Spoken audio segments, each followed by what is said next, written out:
Ďakujem pekne. Všetkým želám pekný deň.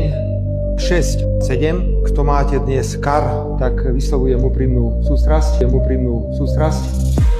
Ale rád by som, prepáčte však. Mladí priatelia, máme dve možnosti.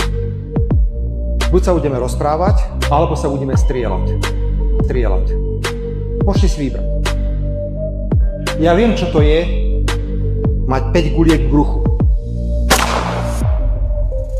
Ja som nikoho ani neoklamal, ani som nikoho neukradol, ani som nikomu neprebral ženu. Dobre, ešte raz, ja viem, čo to je.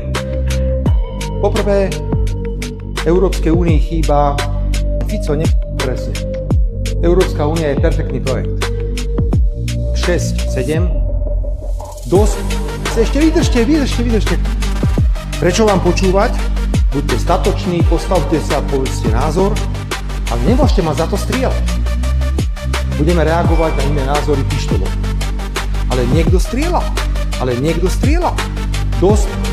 A teraz nejde o mňa. Ale niekto jednoducho reagoval tak, ako reagoval. Takže vás chcem poprosiť, že ja vediem nejakú teraz preboha kampaň proti Múrovi. Otázka znela, aby som teda rozumel, že či chcem, aby ma volili ľudia, ktorí nazývajú pani Čaputovú tak, ako to bolo povedané. Opice, dezoláti, ja nikoho neurážam. Ja som si v živote nedovolil povedať